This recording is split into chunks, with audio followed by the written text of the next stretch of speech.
मनावर ज्यांनी आपल्या विचाराने, कार्याने, कर्तृत्वाने राज्य केले असे युग पुरुष, बोधिसत्व, भारतरत्न, भारतीय राज्यघटनेचे शिल्पकार, महामानव डॉक्टर बाबासाहेब आंबेडकर आज यांच्या महापरिनिर्वाण दिनी यांना विनम्र अभिवादन करते। आणि तुम्हाला आज तुमची आज एसे कॉम्पिटिशन आहे, तर तुम्हाला त्याच्यामध्ये एक विषय दिलेला आहे की डॉक्टर बाबासाहेब आंबेडकरांनी धर्मांतरण का केले। यस, तर हा जो निर्णय होता, त्यांनी जो घेतलेला जो निर्णय होता हा त्यांनी अचानक नाही घेतला। त्यांनी जे धर्मांतर केले हे त्यांनी अचानक नाही केलं, तर याचे जे पुढं होते ते आधीपासूनच रुजलेले होते।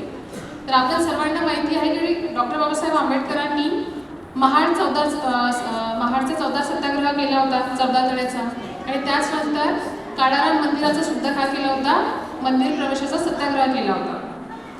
तर मार्च 1927 पासून त्यांनी नाशिकचा काळाराम मंदिर सत्याग्रह चालू केला, तर तो 1935 म्हणजे 1935 पर्यंत तो चालत राहिला।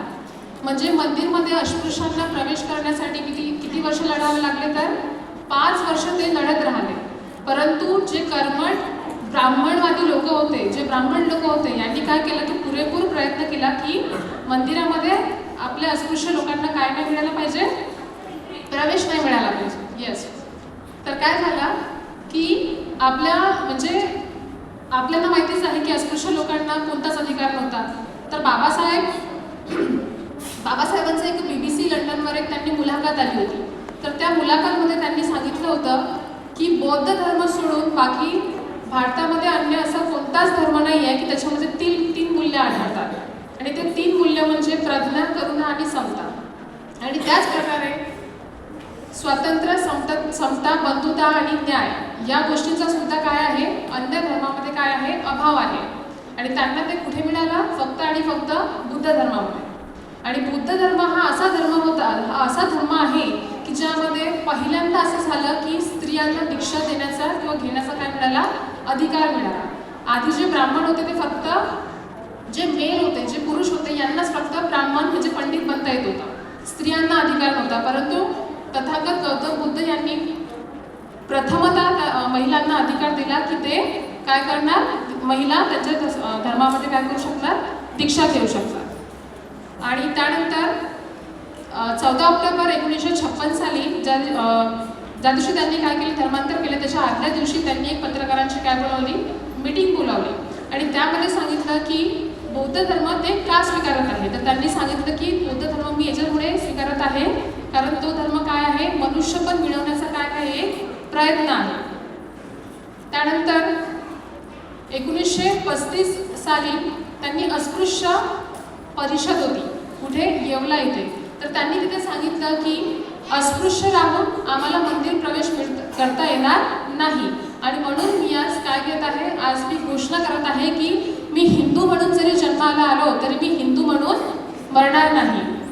आणि अस्पृश्य लोकांना जे त्यांची उन्नती करायची आहे, जे त्यांना डेव्हलपमेंट करायची आहे, ते हिंदू धर्मात राहून मुळातच होणार नाही, आणि म्हणून काय करणार, तर ते बौद्ध धर्म स्वीकारणार आहे। मग त्यांनी भरपूर अभ्यास केला, म्हणजे त्यांनी घोषणा दिली 1935 मध्ये, आणि त्यांनी एक्सेप्ट कधी केलं, 1956 मध्ये। जवळपास 21 ते 22 वर्ष त्यांना अभ्यास करायला लागला की मी नेमका कोणता धर्म स्वीकारला। तर त्यानंतर त्यांच्याजवळ अनेक धर्माचे धर्मगुरू आले, मुसलमानांचे मौलवी आले, ख्रिश्चनांचे पोप आले। इवन तो हैदराबादचे जे निजाम होते, त्या निजामांनी डॉक्टर बाबासाहेब आंबेडकरांना 6 करोड देण्याचे ठरविले, आणि म्हटलं की तुम्ही काय करा, तर आमचा जो निजामांचा जो धर्म होता तो तुम्ही स्वीकारा। परंतु डॉक्टर बाबासाहेब आंबेडकरांनी म्हटलं की अस्पृश्य समाज हा काही भेडबकरी नाही आहे की ज्यांना तुम्ही बाजारामध्ये उभं कराल आणि तुम्ही त्यांची काय करू शकता, खरेदी विक्री करू शकता। आणि त्याचमुळे मी तुमच्या 6 करोड घेणार नाही, आणि मी जो माझ्या अस्पृश्य समाजासाठी व्यवस्थित आणि योग्य धर्म ठरेल, मी तोच धर्म स्वीकारणार।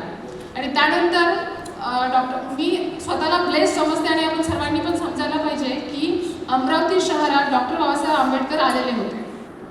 आपल्याला अंबादेवीचं जे मंदिर आहे माहिती आहे सर्वांना, त्यामध्ये अस्पृश्य लोकांना काय होतं, प्रवेश दिला जात होता। तर तिथे काय झालं, भरपूर वेळा मीटिंग भरली, आणि आपले जे अमरावतीचे पंजाबराव देशमुख आहेत ते त्यांना त्यावेळी भेटले, आणि काय झालं, खूप 1-2 वकील लोक आणि भरपूर जे समाज सुधारक होते ते तिथे त्यांची मीटिंग भरायचे। आम्ही प्रवेश तर देऊ, परंतु एका स्पेसिफिक टायमिंगला. पण ज्यावेळी स्पेसिफिक टायमिंग ठरवला गेला तरी पण काही जे ब्राह्मणवादी लोक होते त्यांनी काय म्हटलं की आम्ही तरीही तयार नाही आहे. आणि त्याचनंतर अमरावतीमध्ये रिद्धपूर एक गाव आहे, तिथे पण एक मंदिर आहे. तर तिथे डोमा गेडाम नावाचा एक व्यक्ती त्याच्या पत्नीसह आणि एका मुलासह मंदिर प्रवेश करायला गेला. तर त्यांनी काय केलं, मंदिराच्या पायऱ्यांवर देवदर्शन तिथूनच केलं, तिथे कापूर जाळला आणि ते एका ब्राह्मण व्यक्तीने पाहिलं आणि त्याला म्हटलं की बस कापूर जाळल्याने होते का, तुला 2 रुपये काय करावं लागेल, दक्षिणा द्यावी लागेल. मग तो गेडाम जो होता तो व्यक्ती म्हणाला, अस्पृश्य व्यक्ती, की माझ्याकडे 2 रुपये तर आहे नाही, मग आता कसं. मग ब्राह्मण म्हणाला, मग तू हिंमत कशी केली इथे कापूर लावण्याची, जर तुझ्याकडे दक्षिणा द्यायला पैसे नाही आहे तर तू हिंमत का केली. आणि काय केलं की सर्व लोकांना त्यांनी बोलावलं आणि त्या व्यक्तीची बेदम त्याला मारहाण केली आणि तो ते त्याच्या पत्नीसह आणि मुलासह तो पळत निघाला. पण पत्नी आणि मुलगा तर थोडं दूर चालले गेले, परंतु त्याला खूप आधीच पकडलं आणि त्याला मारलं. आणि एका व्यक्तीने परत सांगितलं की त्याची पत्नी आणि त्याचं एक बाळ जे आहे ते तिकडे पडत गेलेलं आहे, तर त्याला पण तुम्ही पकडा. आणि मग ते लोक काय झाले, त्या पत्नी आणि बाळाच्या मागे धावत पडत गेले आणि त्यांना पण मारहाण केली. तुम्ही बघू शकता की अस्पृश्यांना मंदिर प्रवेश करण्यासाठी किती प्रयत्न करावे लागतात. त्यानंतर डॉक्टर बाबासाहेब आंबेडकरांनी म्हणजे गांधीजीसोबत सुद्धा त्यांचा वाद झाला. गांधीजी म्हणाले की धर्माचा विषय सोडून तुम्ही देशाकडे लक्ष द्या. तर बाबासाहेब म्हणाले की देशाची प्रगती व्हायला आपल्याला लोक सुद्धा लागतील ना, देशाचं डेव्हलपमेंट करायसाठी आपल्याला आपल्या लोकांचं सुद्धा काय करावं लागेल, विकास करावा लागेल. तर माझ्या अस्पृश्य समाजासाठी जो योग्य धर्म आहे तोच मी काय करणार, निवडणार. आणि बौद्ध धर्म हा फक्त काही कालासाठी काय झाला होता, विलुप्त झाला होता, परंतु हा काय होता, आधीपासूनचीच आपली काय होती, कल्चरल होतं, आपली आधीपासूनची संस्कृती होती. आणि तुम्हाला माहितीच आहे बाबासाहेबांचे जे केळुस्कर गुरुजी होते त्यांनी त्यांना काय दिलं होतं, बुद्धांचा धर्मग्रंथ दिला होता. आणि त्यानंतर बाबासाहेबांनी खूप अभ्यास केला आणि त्यांनी ठरवले की काय करायचं, आता बुद्ध धर्म स्वीकारायचा. आणि त्यांनी म्हटले आहे की जो धर्म एका हातात शस्त्र देतो आणि दुसऱ्याला निशस्त्र करतो तो धर्म नव्हे तर गुलाम बनविण्याचा काय आहे, एक कट आहे. जो धर्म काही लोकांना धन प्राप्त करण्याचा अधिकार देतो आणि काही लोकांना दुसऱ्यांवर अवलंबून राहण्यास सांगतो तो धर्म नव्हे तर काय आहे, स्वार्थपणा आहे. त्यानंतर धर्म ही मुख्यतः केवळ तत्वाची बाब असली पाहिजे, नियमाची बाब नव्हे. हिंदू धर्म हा एक नियमच होता की काय करायचं, तुम्ही एवढ्या वेळातच मंदिरात जायचं, काही लोकांनी जायचं, काही लोकांनी नाही जायचं, ठीक आहे. तर बौद्ध धर्मामध्ये असे काही नियम नव्हते की काही नव्हतं, त्यात मुक्तपणे आपल्याला वावरता येत होतं. आणि डॉक्टर बाबासाहेब आंबेडकर म्हणतात की मी एका धर्माचा संस्थापक म्हणून मी गौतम बुद्धाला स्वीकारत नाही, तर थोर मानवतावादी तत्वज्ञान म्हणून मी बुद्धाचा काय करतो, स्वीकार करतो. आणि त्यांनी 1935 साली येवला येथे सांगितलं की आम्ही चौदार तळ्याचा सत्याग्रह केला. आणि चौदार तळ्याचा जो सत्याग्रह होता हा फक्त पाणी पिण्यासाठी नव्हता, तर तो कशासाठी होता की इथे जो आपल्या भारत देशात इथे पृथ्वीवर जो प्रत्येक व्यक्ती आहे त्याला माणूस म्हणून जगण्याचा काय आहे, अधिकार आहे. तर तो काय होता, एका समतेसाठी लढलेला तो एक संघर्ष होता, फक्त पिण्याच्या पाण्यासाठी नव्हे, ठीक आहे.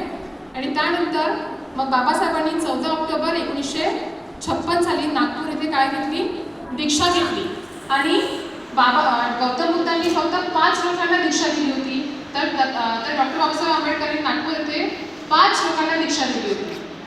आणि त्यांनी सांगितलं होतं की दरेकाला काय द्यायची, दीक्षा द्यायची. म्हणजे जे बाबासाहेबांनी 5 लोकांना काय केलं होतं, दीक्षा दिली होती, तर ते 5 लाख लोक सुद्धा दुसरे 5 किंवा 10 लोक जितकेही लोक आहेत त्यांना काही दीक्षा देऊ शकतात. आणि त्यानंतर बाबासाहेब आंबेडकरांनी फक्त तुम्ही दिवस मोजू शकता की 14 ऑक्टोबर 1956 पासून तर 6 डिसेंबर 1956 जवळपास 51 ते 52 दिवसाचा काय आहे, फक्त कालावधी आहे, फक्त फरक आहे. आणि त्यांचे काय झाले, ज्योत मावळे त्यांचे महापरिनिर्वाण झाले. तर 52 दिवसांचा का असो ना, परंतु त्यांनी आपल्याला एक अतिशय सुंदर असा धर्म दिला आणि आपल्याला जे बंधन होते त्या बंधनातून काय करून दिला, मुक्त करून दिला. आणि हेच काही कारण होते की त्यांनी काय केलं, बुद्ध धर्म स्वीकारला. आता तुम्हाला एसे लिहायचं आहे, याच्यामधलं काय काय आठवते तुम्ही लिहू शकता किंवा आता दुसरा ऑप्शन तुम्हाला दिलेलेच आहे. आणि धर्मांतर करून आज 68 वर्ष झाले आहेत.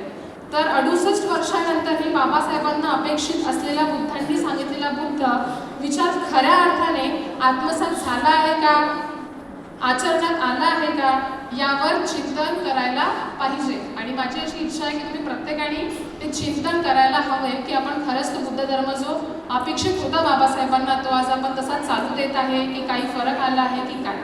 ठीक आहे. शेवटी इतकं म्हणायचं आहे की अंधार होता ज्यांच्या नशिबी, अंधार होता ज्यांच्या नशिबी त्यांना प्रकाशाचं दान दिलं. तुमचे मानावे किती उपकार बाबासाहेब, तुम्हीच देशाला संविधान दिलं, तुम्हीच देशाला संविधान दिलं.